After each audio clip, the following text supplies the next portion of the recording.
وزیراعظم پاکستان ان تین جو ہے وہ جیسے کہتے ہیں محاوطن قربانی کے بکروں کی بلی دے کر اس بلا کو ٹالنے کی کوشش کرتے رہا۔ اسٹیبلشمنٹ کے ساتھ ان کے دوبارہ معاملات سیٹ ہو جائیں گے اور اسٹیبلشمنٹ ان کی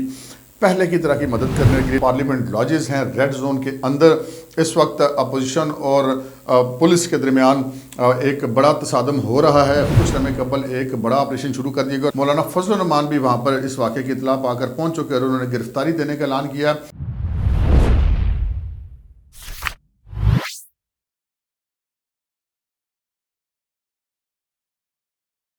السلام علیکم ناظرین، پروگرام ویژن بائے راجہ عاطف ذوالفقار کے ساتھ آپ کی خدمت میں حاضر ہوں۔ جل تو جلال تو آئی بلا کو ٹال تو۔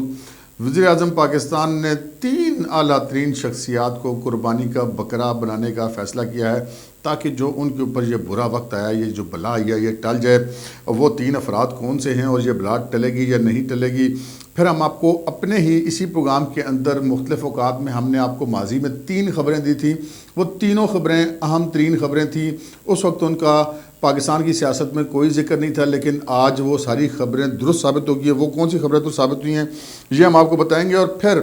وزیر اعظم صاحب جن کے پیچھے پیچھے پھر رہے ہیں وہ خود اپوزیشن کے پیچھے پیچھے پھر رہے ہیں، وہ کیا معاملہ ہے، اس پہ ہم بات کریں گے۔ مگر اس سے پہلے کہ ہم اپنے پروگرام کو آگے بڑھائیں، آپ سے گزارش ہے کہ اگر ابھی تک آپ نے ہمارے چینل سبسکرائب نہیں کیا تو پلیز کر لیجئے اور ساتھ ہی بیل آئیکن پہ دبا دیجئے تاکہ جو ہمارا کوئی پروگرام اپلوڈ ہوتا ہے تو اس کا نوٹیفیکیشن فوری طور پر آپ کو موصول ہو سکے۔ پروگرام کا باقاعدہ آغاز کرتے ہیں۔ پہلے ناظرین ہم کچھ ذکر کر لیں ان چند ملاقاتوں کے جو کہ آج کے دن میں ہوئی۔ تحریک عدم اعتماد کے بعد سے پاکستان میں سیاست میں بہت تیزی سے تبدیلیاں رونما ہو رہی ہیں۔ جناب آج وزیر اعظم پاکستان عمران خان صاحب لاہور گئے اور وہاں پر انہوں نے اپنے جو اراکین قومی صوبائی اسمبلی ہیں ان کے ساتھ ملاقات کی، اور کوئی جو 3-4 لوگ تھے جو جہانگیر ترین گروپ اور علیم خان گروپ میں تھے، جو صوبائی وزراء تھے جن میں شمشان بخاری اور آصف نقوی وغیرہ بھی شامل تھے، وہ واپس جناب حکومتی کیمپ میں جاتے ہوئے ہمیں دکھائی دیے ہیں۔ جبکہ انہوں نے جو 5 اراکین صوبائی اسمبلی ہیں مسلم لیگ نون کے، انہوں نے وزیر اعظم سے ملاقات کی اور ان کو اپنی حمایت کا یقین دلایا۔ یہ 5 افراد کوئی نئی اچیومنٹ نہیں ہے، یہ یہاں پہ واضح کرنا مناسب سمجھتا ہوں۔ یہ اشرف انصاری وغیرہ کے یہ وہ گروپ ہے جو کہ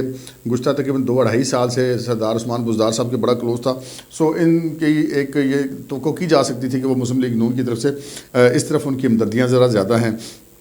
اس کے ساتھ ساتھ جو ہے ہم نے دیکھا کہ علیم خان جو گروپ ہے ان کی طرف سے یہ اناؤنسمنٹ سامنے آئی کہ جناب ہم نے 3 گروپ میں کوئی ضم ہونے کا اعلان نہیں کیا ہوا ہے۔ اور اس کے ساتھ ساتھ آج ایم کیو ایم جن کے پاس کل وزیر اعظم کراچی میں چل کے گئے تھے، ایم کیو ایم کے وفد نے آج اسلام آباد آ کر مولانا فضل الرحمان سے ملاقات کی ہے، جبکہ چودھری شجاعت حسین جن کے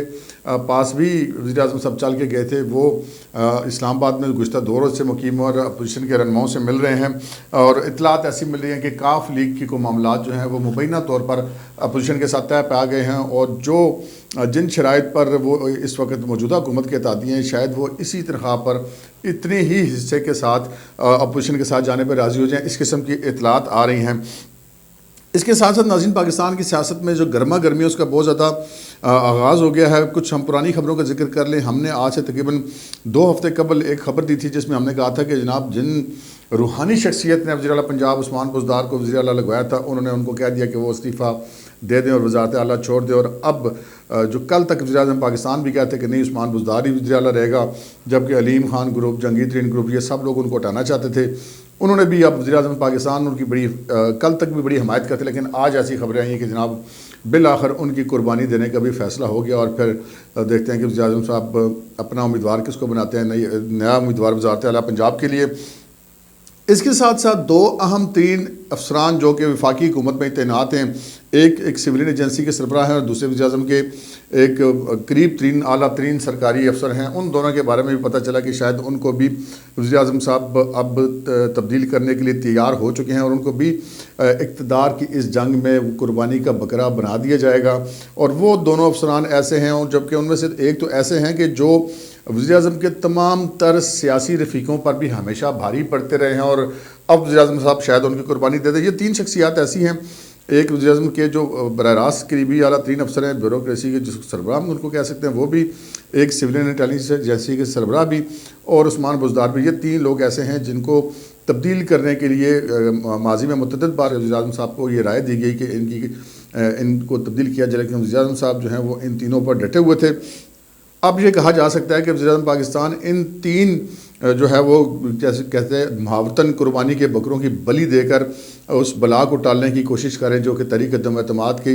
صورت میں ان کے سر پر نازل ہو چکی ہے، اور شاید وہ یہ توقع کرتے ہیں کہ اس طرح اسٹیبلشمنٹ کے ساتھ ان کے دوبارہ معاملات سیٹ ہو جائیں گے اور اسٹیبلشمنٹ ان کی پہلے کی طرح کی مدد کرنے کے لیے تیار ہو جائے گی۔ اب بظاہر تو ایسا لگ رہا ہے کہ اسٹیبلشمنٹ اس سیاسی جنگ کے اندر مکمل طور پہ نیوٹرل ہے، لیکن وزیر اعظم کے ان اقدامات کے بعد اب دیکھتے ہیں کہ وہ کچھ مزید وقت لے پاتے ہیں یا نہیں لے پاتے ہیں۔ اسی طرح جب سے تحریک عدم اعتماد سامنے آئی ہے اور وزیر اعظم صاحب کے ہاتھ سے معاملات نکلنے شروع ہوئے، وزیر اعظم صاحب کی تلخی میں بھی اضافہ ہو گیا، بلکہ تلخی شاید وہ بہت زیادہ بلو دی بیلٹ بھی چلی گئی۔ ان کی جو مختلف تقاریر ہیں جو انہوں نے پنجاب میں کی، پھر کل انہوں نے کراچی میں کی، میلسی کا جلسہ کیا، اس کے بعد کراچی میں جو گورنر اس میں تقریب اس میں انہوں نے بہت زیادہ بندوق کی گولی تک کا ذکر کیا کہ آصف زرداری کو کہا کہ آپ تم میرے نشانے پہ، مولانا فضل الرحمان کو فضلو کہا، شہباز شریف کو بوٹ پالشہ کیا۔ اس کا پھر جواب تو آنا تھا۔ پھر آج بلاول صاحب بڑے تپے، اور بلاول صاحب نے لازمی بات ہے جی، ایک بندہ جوان آدمی ہے، اس کے باپ کو کس طرح بندوق کی دھمکی دے تو وہ بندہ تو غصہ تو پھر کر ہی جاتا ہے۔ بلاول صاحب نے غصہ کیا پھر، اور انہوں نے کہا کہ پھر آپ ہمارے واقف نہیں ہیں، پھر جو ہم آپ کے ساتھ کریں گے۔ البتہ انہوں نے یہ کہا کہ ہم بندوق کی بات نہیں کرتے لیکن ہمیں بندوق چلانی آتی ہے، جواب میں انہوں نے یہ کہا۔ اور اس کے ساتھ ساتھ انہوں نے کچھ حملہ کیا خاتون اول کے اوپر، اور ان کا کہنا تھا کہ مبینہ طور پہ خاتون اول کو پیسے دیے بغیر پنجاب میں کوئی پوسٹیں نہیں ہوتی۔ ہم نے خاتون اول کے حوالے سے تو نہیں، بہرحال خاتون اول کے جو کچھ عزیز و قارب ہیں ان کے حوالے سے اپنے کچھ پروگراموں میں پہلے آپ کو یہ بتا دیا تھا کہ وہاں پر پنجاب کے کچھ اضلاع ایسے ہیں جہاں پہ ٹرانسفر اور پوسٹنگز کے حوالے سے بہت زیادہ کرپشن اور بدعنوانی کی شکایات موصول ہو رہی ہیں اور مسلسل موصول ہو رہی ہیں۔ سو یہ ہماری دوسری خبر تھی وزیر اعلیٰ کی تبدیلی کے علاوہ، جو کہ جس کی تصدیق خود بلاول بھٹو زرداری کے منہ سے ہو گئی ہے۔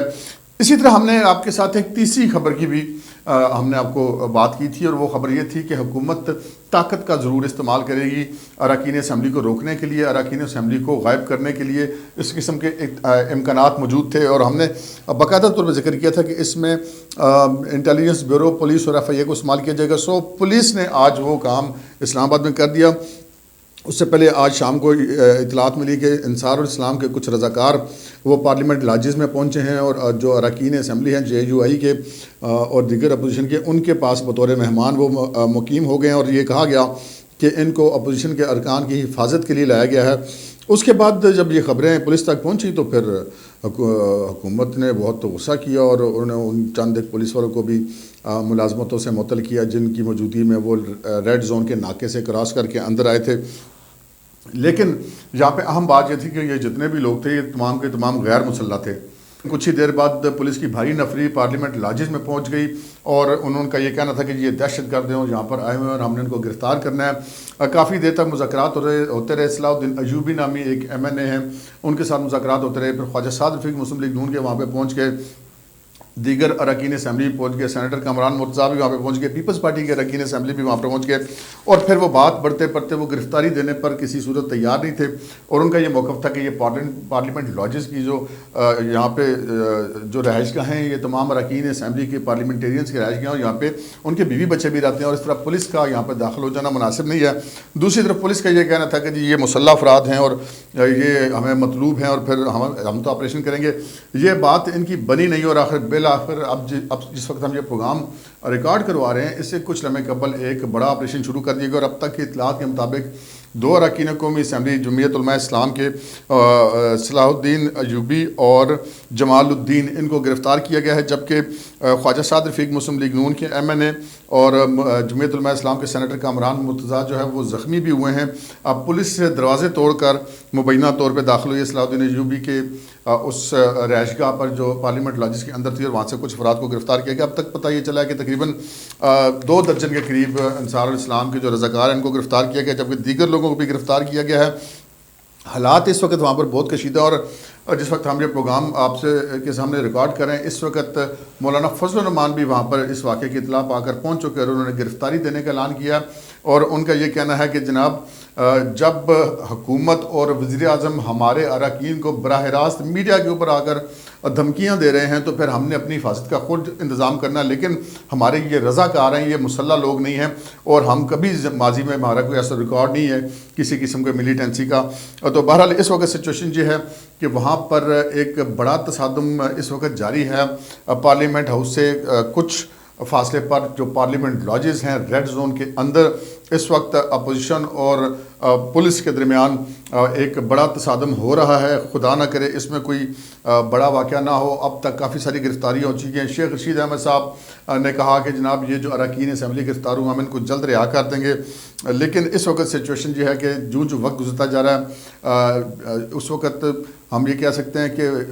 پریشانی یا وہاں پہ تصادم کی فضا بڑھتی جا رہی ہے. اور ڈی آئی جی اسلام آباد نے وہاں پر پولیس کو یہ بھی حکم دیا کہ وہاں پہ جتنے میڈیا کے نمائندے ہیں ان کو بھی وہاں سے موقع سے نکال دیا جائے اور کسی قسم کی کوریج نہ کرنے دی جائے. اس وقت تو سچویشن انتہائی خراب ہے اور ہم نے یہ آپ سے پہلے عرض کی تھی کہ حکومت جو ہے اس معاملے کے اندر پولیس فورس کا استعمال کرے گی اور وہ فورس کا استعمال بھی شروع ہو گیا ہے. اب تک کے پروگرام میں اتنا ہی. اجازت دیجیے. اللہ حافظ.